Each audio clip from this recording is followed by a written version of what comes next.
They didn't warn me. They didn't knock. They didn't explain. They just red-flagged my home because my lawn was the wrong color. Not dead, not overgrown, just the wrong shade of green. And that's when I realized this story was never about grass.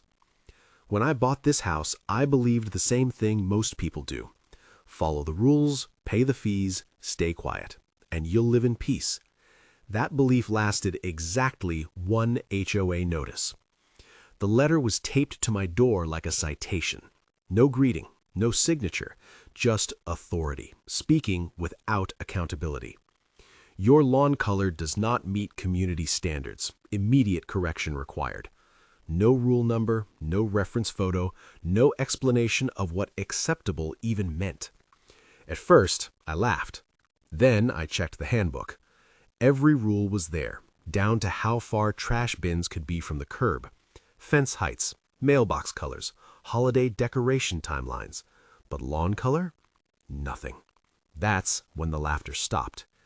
I emailed the HOA, calmly asking for clarification. Which rule? What shade? What standard? They didn't respond. Instead, 3 days later, another notice appeared. Second violation. Failure to comply may result in daily fines.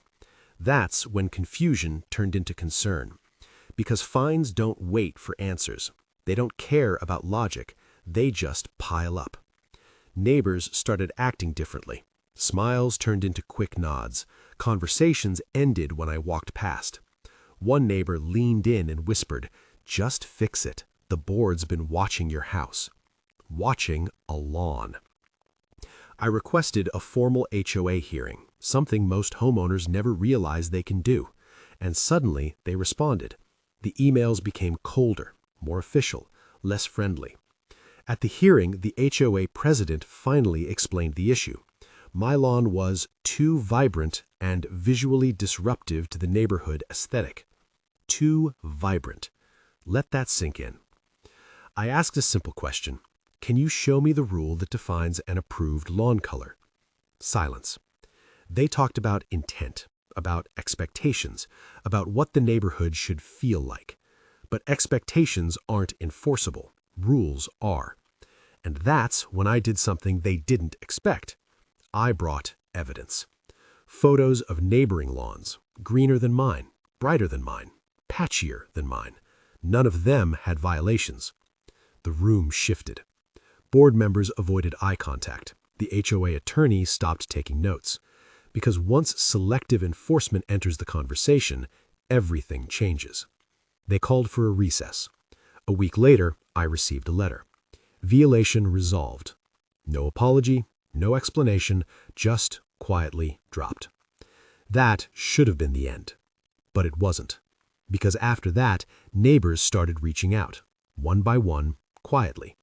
Fines over door paint shades, warnings over trash can angles, threats over holiday lights. The pattern was clear.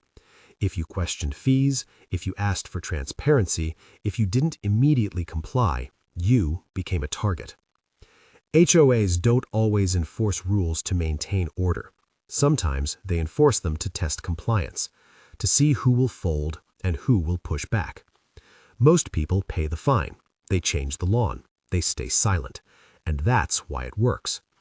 But the moment you document everything, the moment you ask for specifics, the moment you stop assuming they're right, the illusion cracks. Because vague rules plus selective enforcement isn't community governance, it's control. So if you ever receive a violation that feels unclear, if the explanation keeps changing, if the rule can't be shown, look closer. Because the problem might not be your lawn. It might be that you reminded them, you're not just a homeowner. You're informed. And that's the one thing some HOAs fear more than anything else.